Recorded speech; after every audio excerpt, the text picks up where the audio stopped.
நீங்க எல்லாம் என் பேச்சு கட்டுப்படக்கூடியவங்க. அதனால மீண்டும் ஒரு முறை உங்களுக்கு என்னுடைய வணக்கத்தை, நன்றியை தெரிவித்துக் கொள்கிறேன்.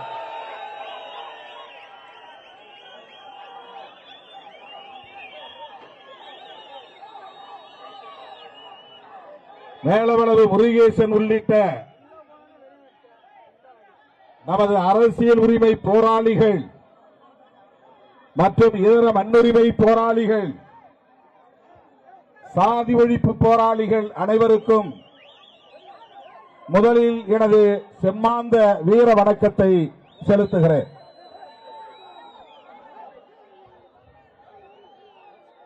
ஆண்டுதோறும் நாம் இங்கே கூடுவது வெறும் சம்பிரதாயம் அல்ல, நம்மை நாமே மீளாய்வு செய்து கொள்வதற்கும் புத்துணர்வை பெறுவதற்குமான ஒரு நிகழ்வு. ஆண்டுக்கு ஒரு முறை இங்கே நாம் கூடுகிறோம். இது சாதி பெருமை பேசுவதற்காக அல்ல,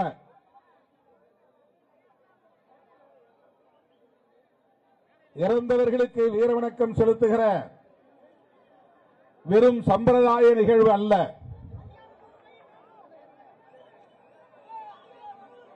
ஓராண்டு காலம் நாம் இந்த களத்தில் எவ்வாறு களமாடி இருக்கிறோம், என்ன சாதித்திருக்கிறோம், நம் எதிர்காலம் எப்படி அமையும், இனி என்ன செய்ய போகிறோம் என்று நமக்கு நாமே மீளாய்வு செய்து கொள்கிற ஒரு களம், நமக்கு நாமே சுய விமர்சனம் செய்து கொள்ளுகிற ஒரு களம், நமக்கு நாமே புத்துணர்வை ஊட்டிக் கொள்கிற ஒரு களம். நம்மை எவரும் பாராட்ட மாட்டார்கள், ஊக்கம் தர மாட்டார்கள். காலமெல்லாம் நம் மீது காழ்ப்புணர்வை கக்கக்கூடியவர்கள் தான் இங்கே மிகுந்திருக்கிறார்கள். அவதூறுகளை பரப்பக்கூடியவர்கள் தான் இங்கே அதிகரித்திருக்கிறார்கள். அப்படி வஞ்சமும் சூதும் சூழ்ச்சியும் நிறைந்த இந்த அரசியல் களத்தில் நமக்கு நாமே புத்துணர்வை, புது தெம்பை ஊட்டிக் கொள்வதற்கான ஒரு களம்தான் இந்த மேலவளவு போராளிகளுக்கு வீரவணக்கம் செலுத்துகிற களம். நான் அழைக்கும் போதெல்லாம் சலிப்பின்றி ஓடி வந்து இந்த போராளிகளுக்கு வீரவணக்கம் செலுத்துகிற என் உயிரின் உயிரான விடுதலை சிறுத்தைகளே, உங்கள் அனைவருக்கும் நன்றி செலுத்துகிற களம் இந்த களம்.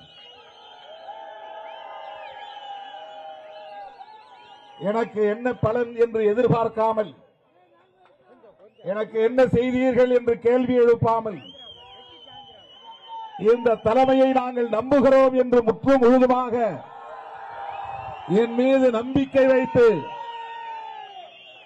ஓயாமல் களமாடிக் கொண்டிருக்கிற உங்கள் கால்களில், காலடிகளில் என் நன்றி மலர்களை முதலில் காணிக்கையாக்குகிறேன். சில நாட்களுக்கு முன்பு நான் அம்பேத்கர் திடலில் பேசுகிற போது சொன்னேன், போர்க்களத்தில் என்னை சந்தித்த தோழர்கள் யாரும் என்னை விட்டு போக மாட்டார்கள், போகவில்லை, போனதில்லை என்று சொன்னேன். இப்போதும் சொல்லுகிறேன். முதலில் இந்த ரத்தம் சிந்தும் களத்திலே என்னோடு கைகோர்த்த தம்பிகள், என்னை அண்ணன் என்றும் தம்பி என்றும் ஏற்றுக்கொண்ட தோழர்கள், இன்றைக்கும் அதே உணர்வோடு, அதே நம்பிக்கையோடு என் கைகளை கோர்த்துக் கொண்டே வருகிறார்கள். யாரும் அவதூறு பரப்பிவிட்டு வெளியேறவில்லை. தேர்தல் களத்தில் அடியெடுத்து வைத்த பிறகு அல்லது அதற்கு சற்று முன்பு வந்தவர்கள்தான் சிலர், விரல் விட்டு எண்ணக்கூடிய சிலர். வந்தார்கள், வென்றார்கள், சென்றார்கள், அவ்வளவுதான். அவர்களுக்கு ஒரு நோக்கம் இருந்திருக்கலாம். அந்த நோக்கம் நிறைவேறாத போது இந்த தலைமைக்கு எதிராகவும் கட்சிக்கு எதிராகவும் சில கருத்துக்களை அவதூறுகளாக பரப்பிவிட்டு போகிறார்கள். ஆனால் அது எடுபடாது என்பதை இந்த மேலூர் வட்டாரமே நமக்கு உணர்த்தி கொண்டிருக்கிறது. எத்தனையோ அல்லு சில்லுகள் இங்கே வந்து கிராமங்களில் புகுந்து சாதி உணர்வையும் தூண்டிவிட்டு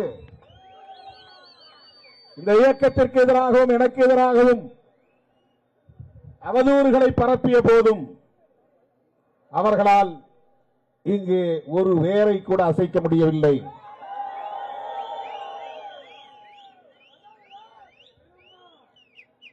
நாம் உயிரோடு இருக்கும் போதே சில சில்லறைகள் என்ன பேசுகின்றன என்றால், மேலவளவுக்கும் திருமாவளவனுக்கும் என்ன சம்பந்தம் என்று கேள்வி எழுப்புகிறார்கள். மேலவளவு முருகேசன் அவர்கள் செருப்படி கொடுப்பது போல் பதிலடி கொடுத்தார். இப்படி பேசுகிறவர்கள் யார் என்றே எங்களுக்கு தெரியாது. சிறுத்தைகள் தான் எங்களுக்கான ஒரே பாதுகாப்பு அரண் என்று பதிலடி கொடுத்தார். இப்படி நாம் விழித்திருக்கிற போது, உயிர்ப்போடு இருக்கிற போது திரிபுவாதம் பேசுகிற கும்பலும் இங்கே இருக்கத்தான் செய்கின்றன.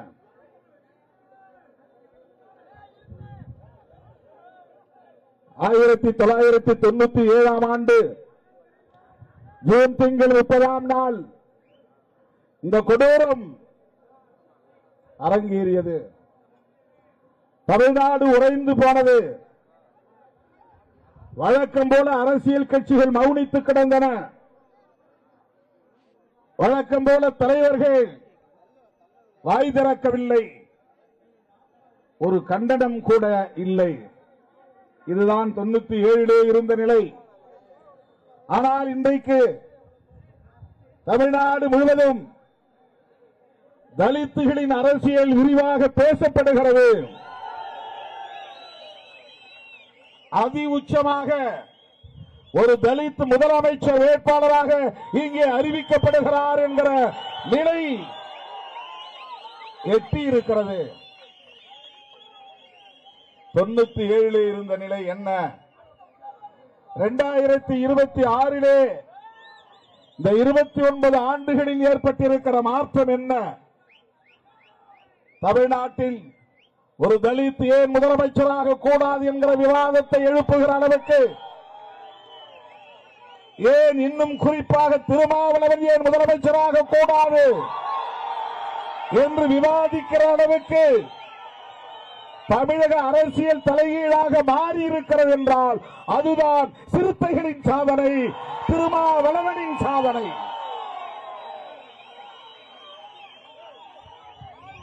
இது சாதாரணமாக நிகழ்ந்த ஒரு மாற்றம் இல்லை. இன்றைக்கு எந்த துறையிலும் தலித்துகளை பற்றி பேச முடியும், பேச வேண்டும், பேசியாக வேண்டும் என்கிற ஒரு வரலாற்று கட்டாயம் நிகழ்ந்திருக்கிறது என்றால் இது ஒரு பண்பு மாற்றம், பரிணாம வளர்ச்சி. அகநிலையிலும் புறநிலையிலும் ஏற்படுகிற மாற்றத்தால் தான் ஒரு பண்பு மாற்றம் நிகழ முடியும். அளவு மாறுபடுகிற போதுதான் தன்மை மாறுபடும். அன்றைக்கு இந்த களத்திலே மேலவளவு முருகேசனோடு 7 பேர் வெட்டுண்டு மாண்டார்கள். அவர்கள் நினைத்தது வெறும் மேலவளவு முருகேசன் மட்டும்தானே. அவன் தலையை வெட்டி உருட்டலாம், கால்பந்து விளையாடலாம், எவன் கேட்க போகிறான் என்ற இருமாப்பு இருந்தது. இதோ இருக்கிறார்கள் சிறுத்தைகள் என்பதற்கு களத்திற்கு வந்தவர்கள் தான் நாம்.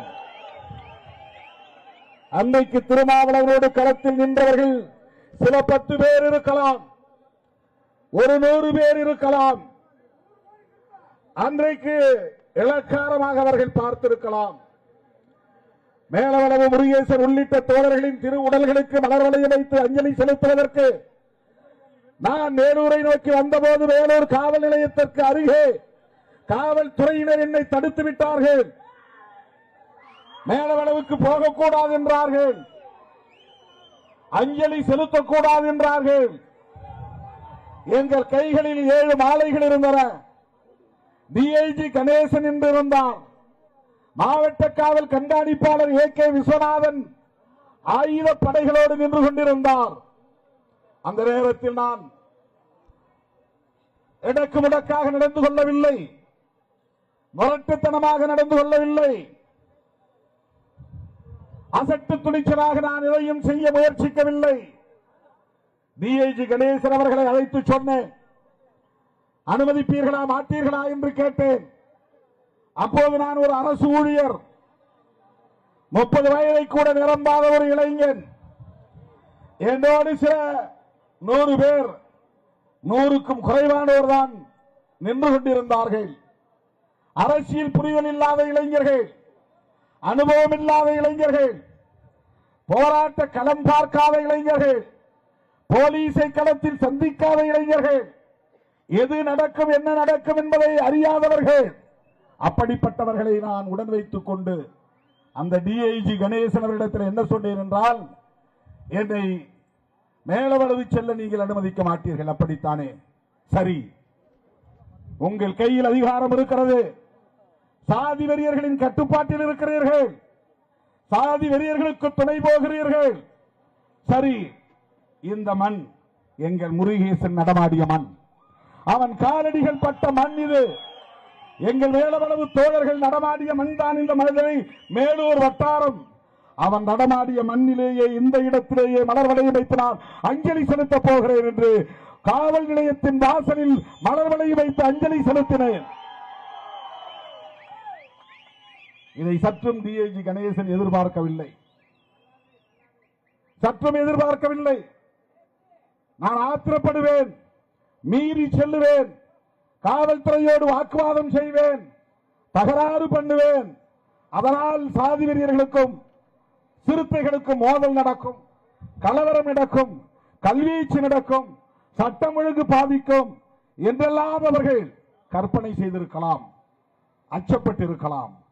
நான் அந்த இடத்தில் சாதுரியமாக, எங்களை நீங்கள் அனுமதிக்கவில்லை, அதற்காக நாங்கள் வீம்பு செய்ய மாட்டோம், வீண் நம்பு வளர்க்க மாட்டோம்.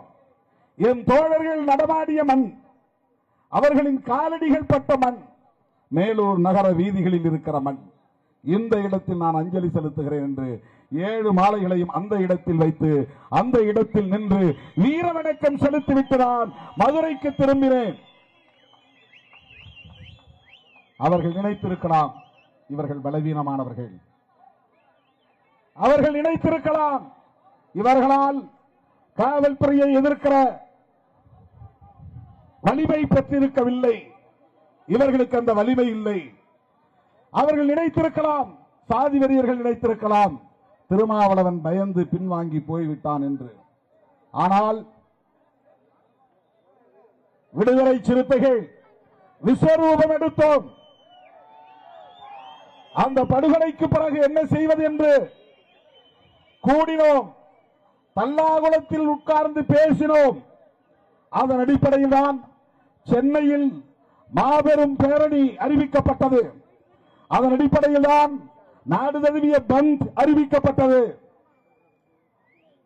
மதுரை மண்ணில் இருந்துதான் அந்த முழு அடைப்பு போராட்டத்தை அறிவித்தோம். மதுரையை தாண்டி இயக்கமில்லை, இன்னும் சொல்ல போனால் வேலூர் வட்டாரத்தை தாண்டி இயக்கமில்லை. அப்படிப்பட்ட நிலையில் நான் எடுத்த முடிவு முழு அடைப்பு போராட்டம். கடலூர் மாவட்டத்தில் தீப்பிடித்தது, வட மாவட்டங்கள் முழுவதும் அது பரவியது. முழு அடைப்பு போராட்டம். சென்னை பேரணி ஆகஸ்ட் 23, ஜூலை 23 சென்னை பேரணி, ஆகஸ்ட் 8 மேலூரில் பேரணி. அடுக்கடுக்கான போராட்டங்கள் மக்கள் போராட்டமாக மாற்றினோம். 4 பேரை வச்சுக்கிட்டு வன்முறையில் ஈடுபடவில்லை. அந்த இடத்தில் என் வீரம் என்ன என்று காட்ட நான் முயற்சிக்கவில்லை. அந்த இடத்தில் நான் வீம்பு செய்யவில்லை. அதை மக்கள் போராட்டமாக மாற்றினோம். அப்போது என்னுடன் இந்த தம்பிகள் மட்டும்தான் இருந்தார்கள். இப்போது இருக்கிற பெரிய ஆளுமைகள் கூட என்னோட அப்போது இல்லை. இப்போது இருக்கிற முன்னணி பொறுப்பாளர்கள் கூட என்னோடு இல்லை. மேலூர் தம்பிகளை மட்டுமே வைத்துக் கொண்டு இயக்கத்தை முன்னெடுத்து சென்றவன் திருமாவளவன். அந்த மலைச்சாமி கூட இருந்தவங்க கூட எல்லாரும் போயிட்டாங்க. யாரும் கூட கிடையாது. ஒரு ஆள் இல்லை மேலூர்காரங்களை தவிர. மேலூர்கார தம்பிக 10 பேர் இன்னைக்கு முத்துக்குமார் நம் இடத்திலே இல்லை. அந்த தம்பிக்கு இந்த நேரத்தில் நான் வீர வணக்கம் செலுத்துகிறேன். அவருடைய இல்லத்திற்கும் செல்ல இருக்கிறேன்.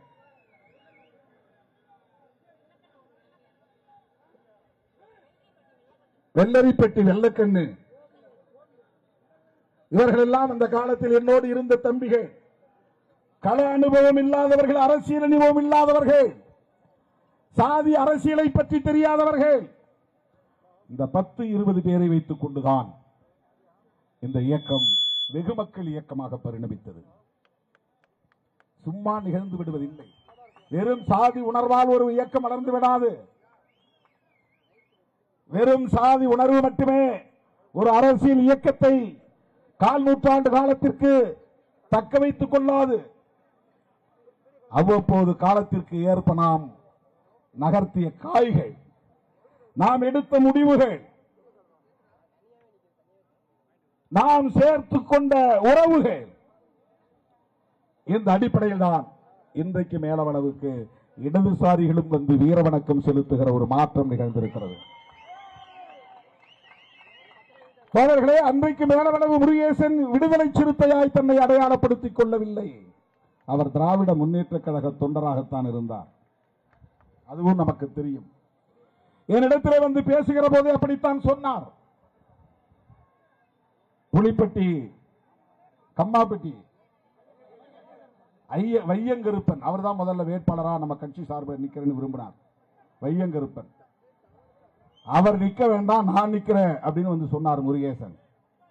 நான் சொன்னேன், மந்தையில தீர்மானம் போட்டிருக்காங்களே, உனக்கு பயம் இல்லையான்னு கேட்டேன். ஆனா சமுதாயத்துக்காக என் தலையை போனாலும் கவலைப்படல. இந்த நூற்றாண்டில் நான் பார்த்த ஒரே மாவீரன் மேலவளவு முருகேசன் தான். நான் சந்தித்த மாவீரன்.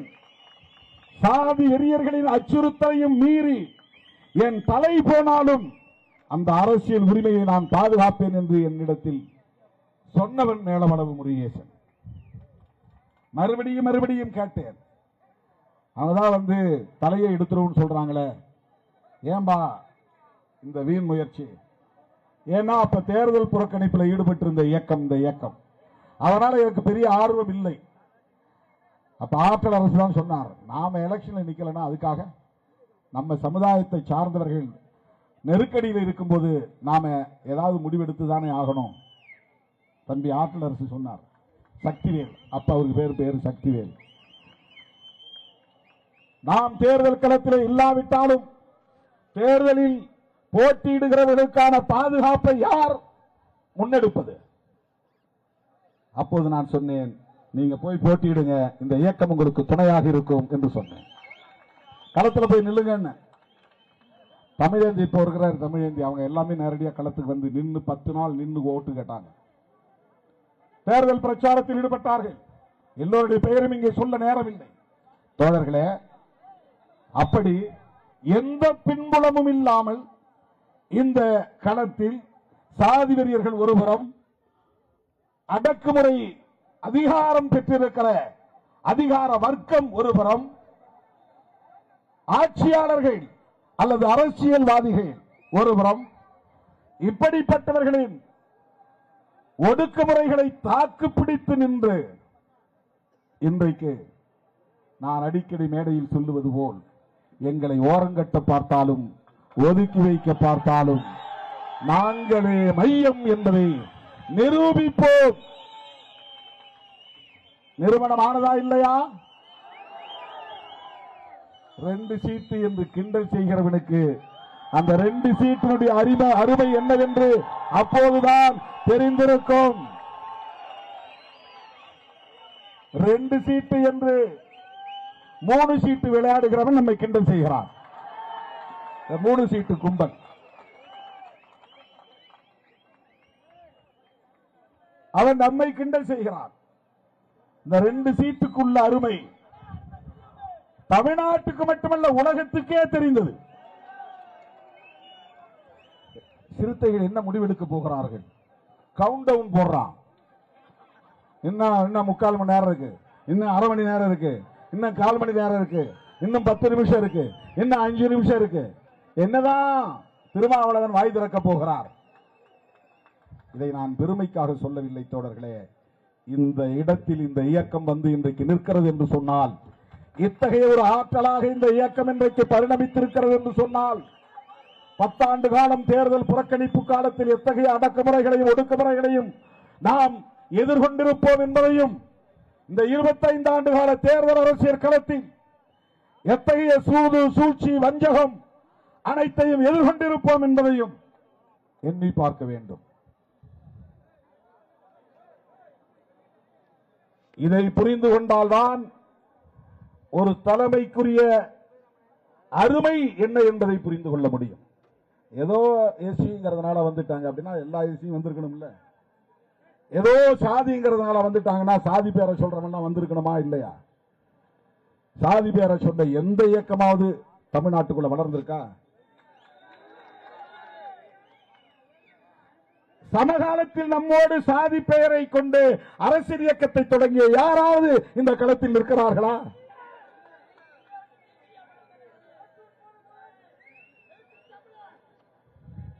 தோழர்களே, இன்றைக்கும் நான் சொல்லுகிறேன், அடித்து சொல்லுகிறேன், சிறுத்தைகள் இல்லாமல் தமிழ்நாடு அரசியல் இயங்காது. ஆணவத்தோடு சொல்லவில்லை, தமிழ்நாடு அரசியலின் நாடி பிடித்து சொல்லுகிறேன். ஜோசியம் சொல்லவில்லை, தீர்மானிக்கும் ஆற்றல் இருப்பதால் சொல்லுகிறேன். தமிழ்நாட்டில் யாரும் சொல்லல. தேர்தல் முடிவுக்கு பிறகு இங்கே தொங்கு சட்டசபை உருவாகும் என்பதை சொன்னவன் திருமாவளவன். நடந்ததா இல்லையா?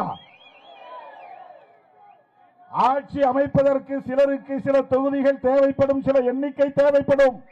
அப்படி ஒரு நிலை உருவாகும் போது நான் சட்டமன்றத்தில் இருக்க வேண்டும் என்று விரும்புகிறேன். அதனால் காட்டுமன்னார் கோவிலில் நான் போட்டியிடப் போகிறேன் என்ற முடிவை தேர்தலுக்கு முன்பே சொன்னேன்.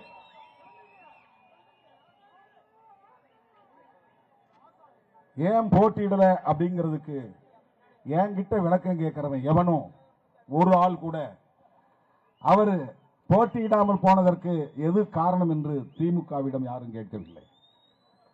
திமுக தலைவர்கிட்ட கேட்க வேண்டியதானே? பத்திரிகையாளர்கிட்ட பார்த்து நான் கேட்கிறேன். எல்லா அரசியல் கட்சிக்குள்ள பிரச்சனைக்கும் திருமாவளவன் தான் பதில் சொல்லணும்னு எதிர்பார்க்கிறாங்க. 1 மணி நேரத்துக்கு ஒரு தடவை வந்து மைக்க நீட்டுறாங்க. ஏர்போர்ட்ல இறங்கினா வந்து நீட்டுறாங்க, ஹோட்டல்ல இருந்து வெளியே வந்தா நீட்டுறாங்க, இப்ப விடுதலை களத்திலிருந்து வெளியே வந்தா நீட்டுறாங்க. ரொம்ப ஈஸியா அக்சஸ் பண்ண முடியுது இல்ல? அது மட்டும் கிடையாது, திருமாவளவன் வாயிலிருந்து எதையாவது புடுங்கணும், எதையாவது வாங்கணும், எதையாவது சொல்ல வைக்கணும். அதை வச்சுட்டு எதாவது டிபேட்டுக்கு தலைப்பு எடுத்துக்கணும். டிவியில தினந்தோறும் ஒரு டிபேட் நடத்தணும், அது கட்டாயமாகி போச்சு. தலைப்பு இன்னைக்கு என்ன தலைப்பு வைக்கிறதுன்னு போது அவனுக்கு ஒன்னும் தலைப்பு கிடைக்கல. அப்ப திருமாவளவன் இந்த கேள்வியை கேளு, அவர் என்ன பதில் சொல்றாருன்னு பார்ப்போம். அந்த தலைப்பில் இருந்து ஒரு டிபேட்டுக்கு ஒரு தலைப்பு, அந்த பதில இருந்து இப்படிதான் இன்னைக்கு அரசியல் போயிட்டு இருக்கு. யாராவது ஏன் திருமாவளவன் காட்டுமன்னார் கோவிலில் போட்டியிட விரும்பிய நிலையில் அவரை போட்டியிட வேண்டாம் என்று சொன்னதற்கு ஏதாவது காரணம் இருக்கிறதா என்று திமுக தலைவரிடத்திலோ அல்லது அந்த கட்சியில் உள்ள மூத்த தலைவரிடத்திலோ இதுவரையில் எந்த ஊடகவியலாளராவது கேள்வி எழுப்பியிருக்கிறார்களா?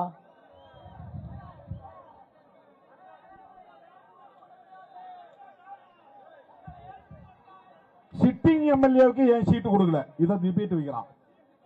திமுகவில் 60 பேர் சிட்டிங் எம்எல்ஏவுக்கு சீட்டு கொடுக்கல. நான் 3 பேருக்கு தான் தரல. திமுகவில் மட்டும் 60 பேருக்கு சிட்டிங் எம்எல்ஏவுக்கு சீட்டு கொடுக்கல. யாராவது போய் திமுகவில் நீங்க எங்க 60 பேருக்கு சீட்டு கொடுக்காம விட்டீங்க அப்படின்னு கேள்வி கேட்டிருக்காங்களா? நமக்கு கிடைக்கிறதே மொத்தம் 6, 8.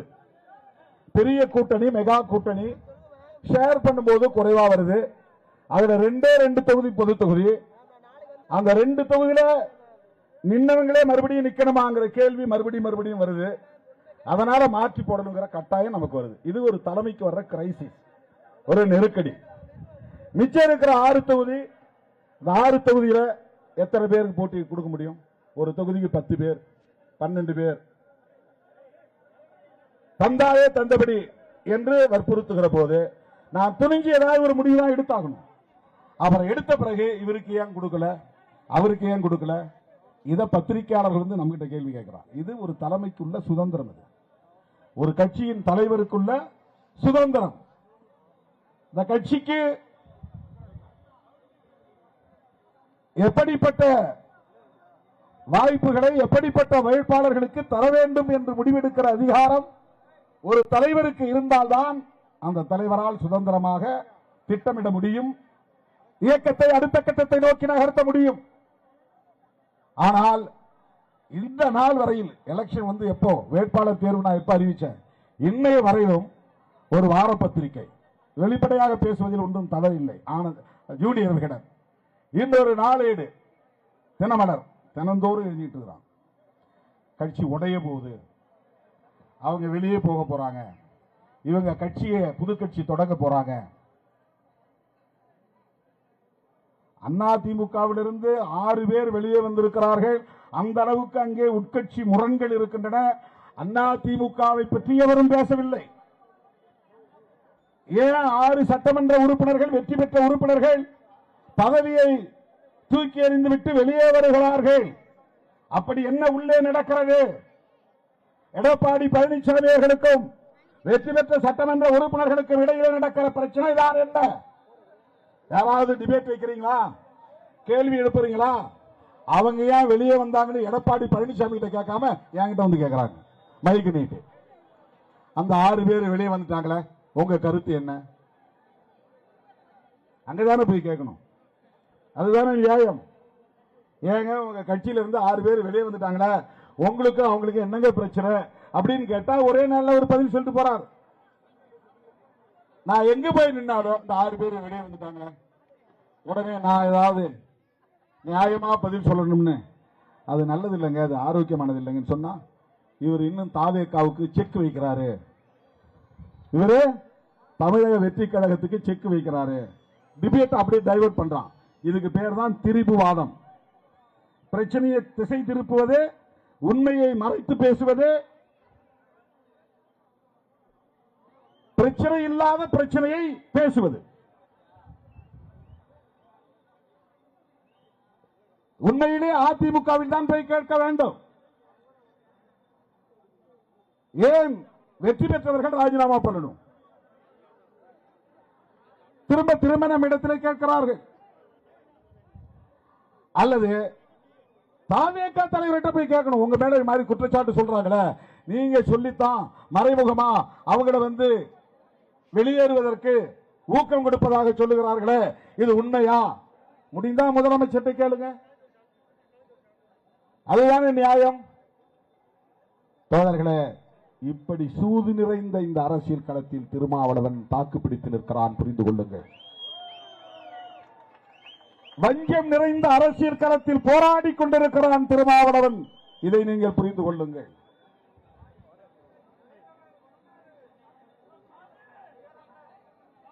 இருபத்தி 4 மணி நேரம் தாமதமாச்சான். கம்யூனிஸ்ட் சொன்ன மாதிரி உடனே ஏன் கொடுக்கல, உடனே ஏன் கொடுக்கல? எங்களுக்குன்னு ஒரு கட்சி இருக்குது, எங்க கட்சியில உயர்நிலை குழு இருக்கு, முன்னணி பொறுப்பாளர்கள் இருக்கிறாங்க, அவங்களோட கலந்து பேசணும். ஒவ்வொருத்தருக்கும் ஒவ்வொரு கருத்து இருக்கும், அதையெல்லாம் சீர் செய்யணும், சரி செய்யணும். ஜனநாயக பூர்வமாக ஒரு விவாதத்தை நடத்தி முடிவெடுப்பதற்கு ஒரு கட்சி தலைவருக்கு உரிமை உண்டா இல்லையா?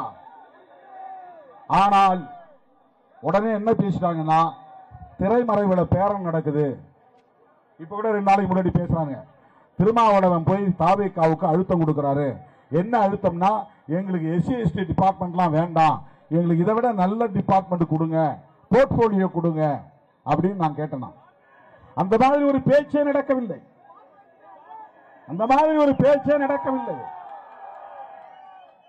சமூக நீதித்துறை எளிய மக்களுக்கான, விளிம்பு நிலை மக்களுக்கான ஒரு துறை. மனப்பூர்வமாக ஏற்று சிறப்பாக பணியாற்றிக் கொண்டிருக்கிறார் தம்பி வன்னி அரசு.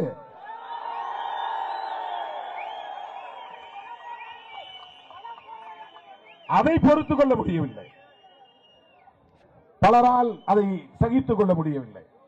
உடனே நான் வேற தொகுதி, வேற துறை கேட்கிறேன், வேற போர்ட்போலியோ, வேற இலாக்கா, அப்படி பேச்சே இல்லை. என்ன முதலமைச்சர் பொறுப்பேற்ற பிறகு திரு விஜய் அவர்கள் வேளச்சேரியில் பேசிய போது எனக்கு இடைத்தேர்தல் நிற்கிற விருப்பம் இல்லை, அந்த எண்ணமே எனக்கு கிடையாது. நான் அமைச்சரவையிலும் சேர மாட்டேன், இடைத்தேர்தலிலும் நிற்க மாட்டேன் என்பதை எப்போதே முடிவெடுத்து விட்டேன். ஆனால் ஒரு பத்திரிகையில் திரும்ப திரும்ப எழுதுகிறார்கள். என்ன எழுதுகிறார்கள் என்றால், திருமாவளவன் திருச்சி கிழக்கில் நிற்கிறதுக்கு அழுத்தம் கொடுக்கிறாரு. எங்க போய் அழுத்தம்னு தெரியல, அழுத்தம் கொடுக்கிறார். அந்த எண்ணமே இல்லை, அப்படி ஒரு நோக்கமே இல்லை. இதையெல்லாம் படிக்கிற நீங்கள் ஒருவேளை இருக்குமோன்னு நினைப்பீங்களா, நினைக்க மாட்டீங்களா? எதுக்கு திருமாவளவன் திரும்ப திரும்ப விளக்கம் சொல்றாருன்னு கேட்கலாம். உங்களுக்கு சொல்லையா, உங்களுக்கு ஏன் நான் விளக்கம் சொல்லணும்? என்னை நம்புகிற என் தம்பிகளுக்கு, என் உயிரின் உயிரான விடுதலை சிறுத்தைகளுக்கு நான் விளக்கம் சொல்ல கடமைப்பட்டவனாக இருக்கிறேன். நான் டிரான்ஸ்பரண்டா இருக்கணும். இப்படித்தான் 40 ஆண்டு கால பொது வாழ்க்கை நகர்ந்திருக்கிறது. 3 மணி நேரம் தான் நான் அவர்களை விட்டு பிரிந்து உறங்குகிறேன். 4 மணி நேரம் தான். 20 மணி நேரமும் என்னை சுற்றிதான் இயக்கத்தோழர்கள் இருக்கிறார்கள். அப்படி வெளிப்படையான ஒரு பொது வாழ்க்கை.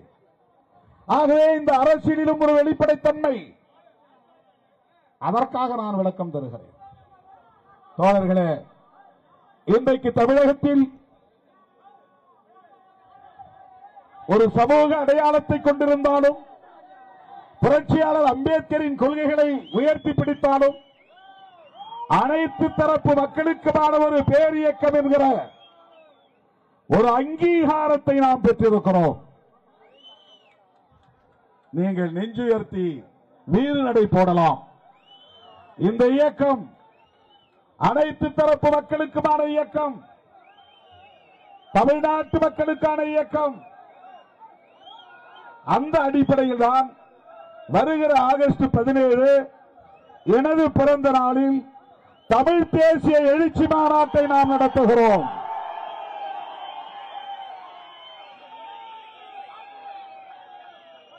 திருச்சி ஏர்போர்ட்ல ஒரு பத்திரிகையாளர் என்று கேட்கிறார், சார் என்ன திடீர்னு நீங்க தமிழ் தேசிய எழுச்சி மாநாடுன்னு அறிவிக்கிறீங்க?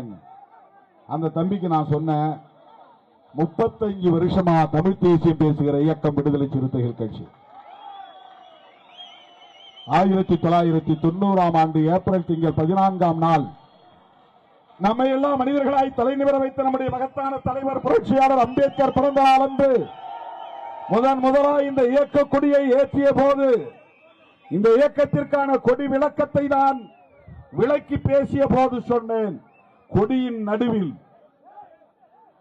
இந்தியா முழுவதும் அம்பேத்கர் கொடினா வெறும் ப்ளூ தான் இருக்கும், நீளம் தான் இருக்கும்.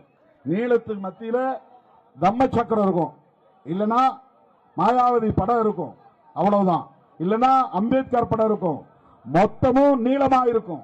இதுதான் இந்தியா முழுவதும் அம்பேத்கர் இயக்கங்கள் கடைபிடித்து வந்த கொடி அமைப்பு முறை. முதலாக நீளத்தோடு சரிபாதியாக சிவப்பை சேர்த்தவன் திருமாவளவன்.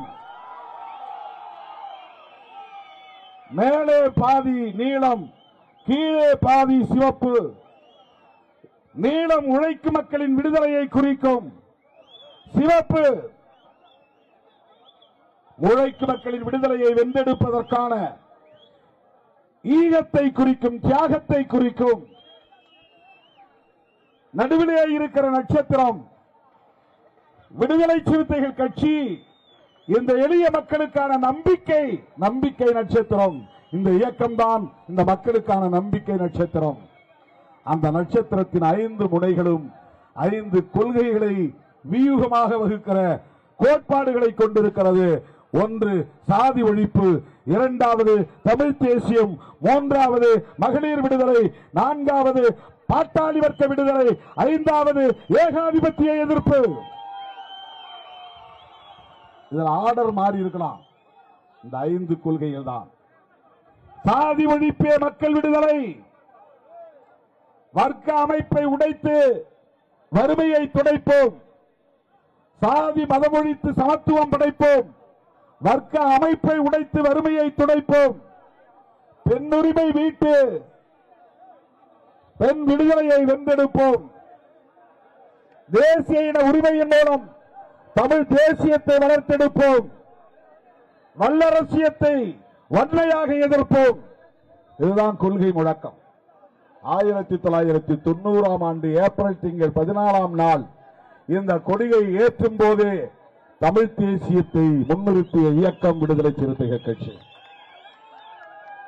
தமிழ் தேசியம் என்பது வெறும் தமிழ் உணர்வு அல்ல, தமிழன் என்கிற இன உணர்வு அல்ல, சாதி ஒழிப்பே மக்கள் விடுதலை என்கிற தேசிய இன ஓர்மை.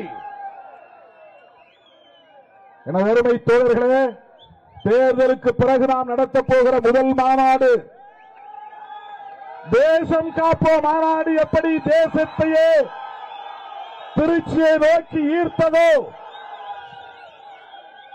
அரசியல் அரங்கில் பெரும் அதிர்வை ஏற்படுத்தியதோ, அதை போன்ற மாபெரும் அதிர்வை ஏற்படுத்துகிற மாநாடாக தமிழ் தேசிய எழுச்சி மாநாடு அமைய வேண்டும். மேலூர் வட்டாரத்திலிருந்து எல்லா கிராமங்களிலிருந்து வண்டிகள் புறப்பட வேண்டும். மதுரை மாவட்டத்திலிருந்து அனைத்து சட்டமன்ற தொகுதிகளில் இருந்தும் ஒவ்வொரு தொகுதியில் இருந்து நூற்றுக்கணக்கான வண்டிகள் புறப்பட வேண்டும். தென் மாவட்டங்களில் இயக்கம் இல்லை இல்லை என்று சொன்னார்கள். தென் மாவட்டத்தை சார்ந்த தம்பி வன்னியரசு அமைச்சராக இருக்கிறார். நமது இயக்கத்தின் முதல் அமைச்சர் பொறுப்பு தென் மாவட்டத்தை சார்ந்த ஒரு போராளிக்கு கிடைத்திருக்கிறது. ஒரு தனி நபருக்கு கிடைத்த வாய்ப்பு இல்லை. வாழ்விலும் தாழ்விலும் ஏற்றத்திலும் இரக்கத்திலும் எல்லா நெருக்கடி காலத்திலும் என்னோடு பயணித்த போராளிகளில் ஒருவர் தம்பி வன்னியரசு. அப்படிப்பட்ட ஒரு போராளி, அதுவும் தென் மாவட்டத்தை சார்ந்த ஒரு தம்பி, ஒட்டுமொத்த தென் மாவட்டங்களுக்கு பெருமை சேர்க்கக்கூடிய வகையில் இந்த வாய்ப்பு நமக்கு கிடைத்திருக்கிறது. ஒட்டுமொத்த தமிழ்நாட்டுக்கே இது பெருமை என்றாலும், விடுதலை சிறுத்தைகள் கட்சிக்கே பெருமை என்றாலும், இது தென் மாவட்ட சிறுத்தைகளுக்கு கிடைத்த அரிய வாய்ப்பு என்று நான் சொல்ல கடமைப்பட்டிருக்கிறேன். இந்த நேரத்தில் ஒன்றை நான் சொல்லியாக வேண்டும். தமிழ்நாட்டு அரசியல் வரலாற்றில் இதுவரையில் எவராலும் சிந்தித்தே பார்க்க முடியாத வகையில் ஒரு புரட்சிகரமான முன்னெடுப்பு, துணிச்சலான முன்னெடுப்பு, சாதி மதம் என்கிற வரம்புகளை தாண்டி செயல்பட முடியும் என்கிற ஆற்றல் வாய்ந்த ஒரு தலைமையின் முன்னெடுப்பு. ஒடுக்கப்பட்ட இந்த தலித் சமூகத்தினருக்கு 8 அமைச்சர் பதவிகளை தந்திருக்கிற முன்னெடுப்பு. கூடுதலாக துணை சபாநாயகர் பொறுப்பு என்று 9 பேருக்கு இந்த வாய்ப்பை வழங்கி தமிழ்நாட்டு அரசியலில் கூட்டணி ஆட்சி முறை என்கிற முன்னெடுப்பு, ஒடுக்கப்பட்ட மக்களுக்கான பிரதிநிதித்துவம், உண்மையான நேர்மையான தேவையான சரியான பிரதிநிதித்துவம் என்கிற அரசியல் சூழல் இன்றைக்கு மலர்ந்திருக்கிறது. இதனை பாதுகாக்க வேண்டிய பொறுப்பு, இது அரசியல் மாற்றத்தை தக்க வைக்க வேண்டிய பொறுப்பு, இதனை அப்படியே அடுத்த கட்டத்தை நோக்கி நகர்த்த வேண்டிய பொறுப்பு முதலமைச்சராக இருக்கிற மாண்புமிகு ஜோசப் விஜய் அவர்களுக்கு இருக்கிறதோ இல்லையோ, என் உயிரின் உயிரான விடுதலை சிறுத்தைகளே, நமக்கு இருக்கிறது, நமக்கு இருக்கிறது, நமக்கு இருக்கிறது, மறந்துவிடக் கூடாது. அந்த அடிப்படையில் நம்முடைய எதிர்கால அரசியல் நகர்வுகள் இருக்கும் என்பதை சொல்லி மேலவளவு மண்ணிலே மதுரை வட்டாரத்திலே ரத்தம் சிந்தி அரசியல் உரிமைகளை மீட்ட முருகேசன், ராஜா, மூக்கன், செல்லதுரை, சேவுகமூர்த்தி, பூபதி, சவுந்தரராஜன் ஆகிய தோழர்கள் 7 பேருக்கும், மண்ணுரிமை போராளிகள் அம்மாசி வேலு ஆகியோருக்கும், சாதி ஒழிப்பு போராளிகள் வஞ்சிநகரம் கந்தன், வனங்காமுடி சந்திரன், கத்தப்பட்டி மலைச்சாமி, தனியாமங்கலம் ஐயப்பன், பட்டூர் சபரீஸ்வரன், பழையூர்பட்டி கார்த்திக்குமார், கருங்காலக்குடி முத்துப்பாண்டி, கீழையூர் லட்சுமி நாராயணன், வினோபாக்காரணி மணிமாறன் ஆகியோருக்கும் லட்சோப லட்சக்கணக்கான விடுதலை சிறுத்தைகளின் சார்பில் எனது செம்மாந்த வீர வணக்கத்தை செலுத்தி விடைபெறுகிறேன். தமிழ் தேசிய எழுச்சி மாநாட்டில் சந்திப்போம் என கூறி முடிக்கிறேன். நன்றி, வணக்கம்.